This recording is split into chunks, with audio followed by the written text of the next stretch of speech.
This is Kite Cutter TV with another presentation. We gotta talk about this. Okay, guys, we got a drug war going on right now through a pandemic which has the general population using more drugs than ever before.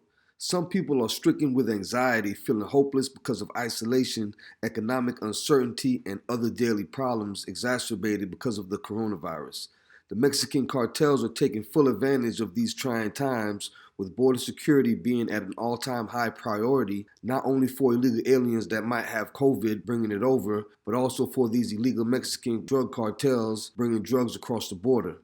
It's been roughly 8 months since North America borders were closed to non-essential traffic to slow the spread of COVID-19. Since those border restrictions took effect, the number of personal vehicles coming from Mexico has dropped about 60% according to data from the U.S. Department of Transportation. However, the drug cartels are always adapting to any given situation to continue pushing these drugs across the U.S. border. Check this out. To extra perspective tonight, more than 1,500 pounds of methamphetamine have been seized in our region this year. The Drug Enforcement Administration has led a massive crackdown on the illegal trade of the drug, including here in El Paso. But as ABC7's Madeline Audley reports, the pandemic has changed the landscape for both agents and cartels. The drug traffickers have not stopped.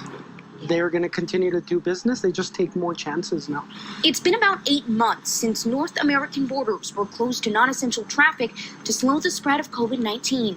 Since those border restrictions took effect, the number of personal vehicles coming into El Paso from Mexico has dropped by about 60%. That's according to the U.S. Department of Transportation.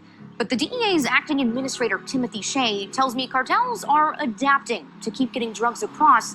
In El Paso, they're banking on methamphetamine. Meth is by far the biggest threat here in El Paso, but it's also a huge threat around the country. In February, the agency launched Operation Crystal Shield to tackle the problem. El Paso was one of 8 regions selected for the program. One of the biggest challenges is, you have very close to here 3 major Mexican cartels operating in the same relatively small geographic area. That's fairly unique. It's a transshipment point where you see meth in large volume coming through and going to the other parts of the country. That's a big problem. Shea says border restrictions slowed the drug trade at first, while cartels learned new strategies. It was previously smaller shipments, and more frequent times they would try to do it in vehicles and others. Now they've done larger shipments, they've taken greater risks. Shea says cartels are also building stockpiles, but they still cash in while the supply is tight. Pre-pandemic, 1 pound of liquid meth could cost about $2,800. When COVID first hit, the price more than doubled. And the drug is versatile. Methamphetamine can be imported both, in powder form and pressed into pills, or what a lot of people don't realize is in liquid form. We've seen it inside of transmission fluid and mixed in with paint, mixed in with roofing, sealant, any type of bottled water, inside of Mexican juice products, Mexican candy, inside of hollow pipes. You've even seen it in the form of candles where they suspend the crystal meth and the meth in candle wax, and then they melt it down and convert it back into drugs. Take a look. This is a fuel tank removed from a car with liquid meth in solution. Just last month, the El Paso FBI made its largest liquid meth seizure in our region. More than 500 pounds were found in one car. That's more than $1 million. As cartels get more creative, agents must get smarter and work harder to make sure they're staying safe. Any potential exposure can be super dangerous to the agents. So they have to at least put the most basic protection on. Agents wear personal protective equipment like this before heading in to inspect a seizure. They'll then collect evidence for prosecution. These agents gave me a chance to try it on. We're stripping this suit down to make sure that no area of the body is exposed because everything here is airtight. It's not as light as it looks. The suit traps in all of your body heat, which is not easy to walk in when you're underneath this El Paso sun. But it's not practical when you consider you're protecting yourself against life-threatening chemicals.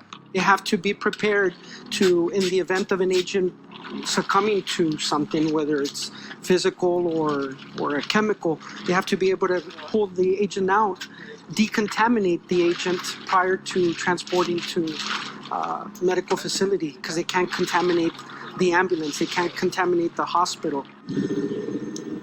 Back at the border, restrictions remain in place. But once they're lifted, the DEA knows cartels will be aggressive and try to push those stockpiles across the border. If we're going to deal with the problem in the United States, El Paso is a ground zero for much of this. A key battleground in the war against cartels. Madeline Ottley, ABC 7. Okay, reports coming in that deaths from street fentanyl hitting historic highs in the western U.S. Tens of thousands now dead. Let's welcome former ICE Acting Director Ronald Vitello. It's great to have you back on. This used to be opioid overdoses and fentanyl overdoses. It was usually east of the Mississippi. Now it's in the west, sir. What's going on here? It's so deadly. Just 2 milligrams can kill you. That's the size of about a mosquito. This is a terrible problem. In every corner of the United States, this stuff is coming across the border. It's being flown in from China and other places. It's being distributed through every corner of the country. It's very deadly in very small doses. And so we have to be vigilant. We have to have a secure border. We have to have policies in the United States that allow agents and officers to secure the border in the most smart way, using technology, protecting themselves from the pandemic and deadly substances like this one. And so it bears watching. I think we did make progress early on in this administration in reducing opioid deaths. But I think because of the pandemic and problems with the economy, I think it's starting to creep back up. Yeah, and, the Trump administration did, they did a crackdown on border security to stop this. But now China is getting around it by hooking up with drug cartels in Mexico, and they're flying drugs in via planes and boats and going in under tunnels and now via drones. And here's the breakthrough that Stanford University found, Ronald. And correct us if we're wrong. There's a fentanyl breakthrough. Here's what's going on. The authorities couldn't understand why fentanyl was killing so many people so rapidly in cities like Los Angeles, Seattle, and Phoenix. It's because drugs are now contaminated with fentanyl. You think you're using ecstasy or Xanax or OxyContin or heroin, but it's actually laced with fentanyl. So are you hearing more about that? Yeah, it's being mistaken for other illicit narcotics or being used in other illicit narcotics. So people are unaware of the potency and when they take it. This is the danger that these cartels and transnational threats are to the United States. They will do anything to make a buck. They will smuggle whatever they can into the United States. We have to work on the demand side in the U.S. We have to secure the border in smart ways, and we have to be vigilant in our towns and neighborhoods to try to help people get off the streets and get off these substances. Of course, we understand heroin and ecstasy is outlawed, but when it's in OxyContin and Xanax, you got to say to yourself, this is really, really scary. I don't think people are aware if they need to take those medications, what they're putting in their bodies. I mean, when you have Chinese drug makers hooking up with drug cartels in Mexico to do this, and now we see 72,000 people dead in the West Coast because of fentanyl. I mean, this is a big, big deal. And I think the Trump administration was aware of this. They tried to do their level best to stop it. But now we're entering another, terra incognita here, Ronald. How do you continue to crack down on this? We need to do more. It's just getting worse. We need to do more, no question. We have to have smart technology. We have to have agents, and we have to have good laws that help us secure the border.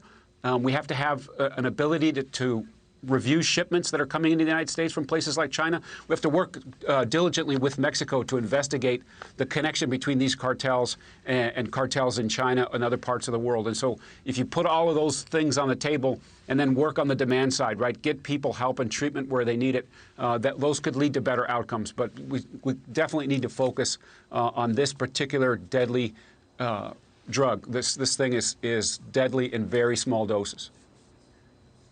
The Border Patrol guys are underappreciated. We're going to show an image. Border Patrol found and caught nearly $12 million worth of methamphetamine inside a tractor trailer hauling fresh broccoli. So we've been reporting on this. We've seen this in medical devices. They're hiding it. They're hiding in all sorts of the compartments in an 18-wheeler or trucks or cars. Now we're seeing it in vegetables. We've seen that before. Your final word, Ronald. Yeah, I'm grateful that these agents were smart enough to uncover this load. Smugglers will stop at nothing to ply their trade into the United States. So, again, smart border technology, diligent agents, and laws and policies that support the rule of law at the border. If you do that at the immediate border, if you cooperate with Mexico, we're going to have a safer homeland altogether. Ronald Vitella, thank you so much for joining us. We appreciate it. I'm Elizabeth McDonald. You've been watching The Evening Edit on Fox Business. That does it for us. Thank you so much for watching. Well, now to those border wall projects slated for our area. The possibility is there we may have a new president in late January. And we have been asking questions about the possible impact on construction. Turns out we're not the only ones. Here's Channel 5's Tanvi Verma.